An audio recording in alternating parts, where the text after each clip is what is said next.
ये honourable MLAs का शुक्रिया कि जिन्होंने अपना कीमती वोट डाल के हमारे तीनों लोगों को, जो हमारे कैंडिडेट थे, उनको जिताया। के जम्मू कश्मीर की आवाज़ बनेंगे हिंदुस्तान की पार्लियामेंट के अंदर, और जो हमारे मसले और मसाइल जो दिल्ली के अंदर हैं उन मसलों के लिए ये वहाँ राज्यसभा में लड़ेंगे और अपनी बात रखेंगे। और जम्मू कश्मीर के लोगों को जैसे उमर अब्दुल्ला सरकार से तवक्को है, उसी तरीके से इन राज्यसभा मेंबर एमपी जो ऑनरेबल ये जाएंगे अब बन के, जब शपथ लेंगे तो इनसे भी तवक्को जुड़ी हुई है। तो लिहाजा जहाँ तक ताल्लुक है बीजेपी का, आज जो लोग कहते थे बड़े हम साफ सवित्री हैं, हम कुछ नहीं करते, तो उनको पूछिए आप तो 28 से ये इतने कैसे आ गए? इसका मतलब खरीद फरोख्त की है। और जो पूरे देश में बात कही जाती है कि ये वो पार्टी है जो खरीद फरोख्त करती है, आज फिर जम्मू कश्मीर में इन्होंने साबित किया कि कुछ लोगों को हमने जिनका जमीर खरीदा,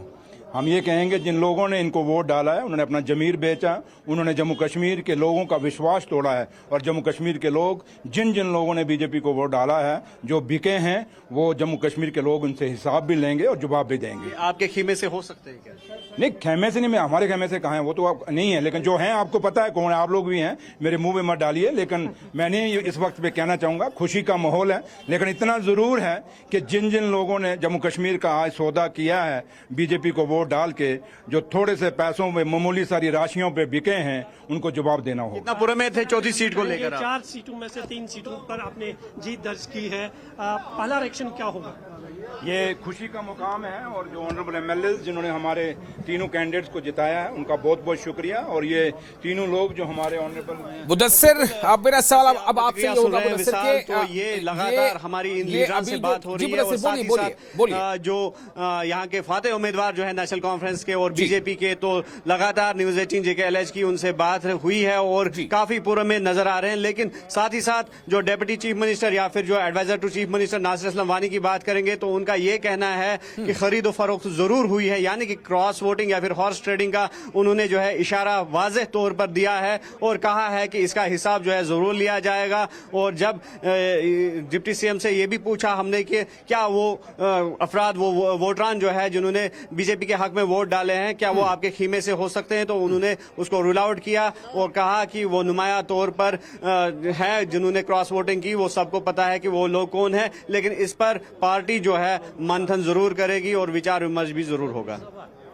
बिल्कुल मुदस्सिर, अब यहां से आगे की बात करते हैं थोड़ा, कि ये तो हो गया 4 में से 3 नेशनल कॉन्फ्रेंस को चली गई, एक सीट जो है बीजेपी को चली गई, लेकिन अब यहाँ के बाद किस तरह से पिचिंग होगी, किस तरह इसको नेशनल कॉन्फ्रेंस पार्टी फोरम के अंदर, चूंकि देखिए आपने पहले भी बताया कि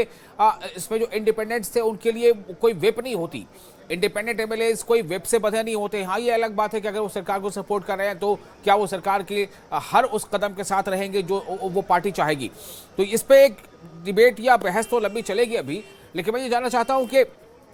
इमरान नबी डार से क्या आपकी बात हो पाई है इस बारे में?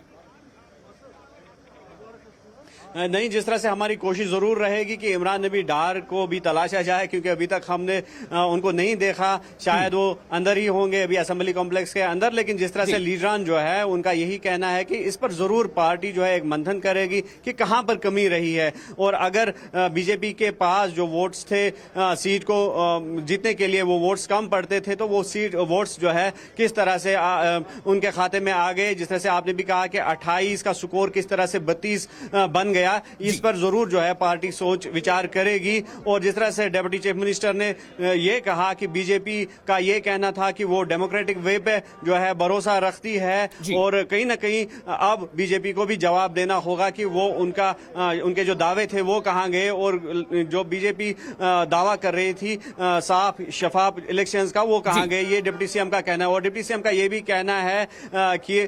जो हॉर्स ट्रेडिंग है, वाज़ेह तौर पर इशारा दिया डिप्टी सीएम ने कि हॉर्स ट्रेडिंग या फिर क्रॉस वोटिंग जो है वो हुई है, लेकिन उसके बदले विधायक जो है जिन्होंने वोट डाले हैं उनको किस तरह से खरीदा गया, इसका जवाब उन्हें अपने जमीर से पूछना होगा। ये एक इमोशनल जो है सेंटिमेंटल स्टेटमेंट है जो डिप्टी चीफ मिनिस्टर दे रहे हैं, क्योंकि कहीं ना कहीं पुरुम्मीद थे नेशनल कॉन्फ्रेंस का पूरा खीमा कि चौथी सीट जो है वो भी इनकी झोली में चली जाएगी, लेकिन ऐसा नहीं हुआ। और बिलाखिर बीजेपी ने मैनेज किया, 28 जो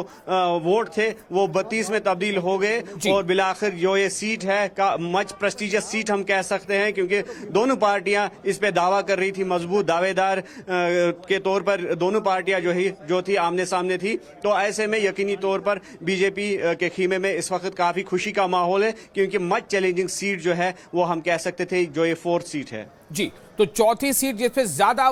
नजर थी, जिस पे ज्यादा कह सकते हैं कि एक कड़ा मुकाबला था, और जिस पे कहीं ना कहीं पलड़ा बीजेपी का उस तरह से मजबूत नहीं था, चूंकि आंकड़े कम थे, लेकिन बीजेपी ने इसे मैनेज किया और बीजेपी के कैंडिडेट सच शर्मा ने जीत हासिल की। ये अलग बात है, क्या हुआ, कैसे हुआ, क्यों हुआ, ये तो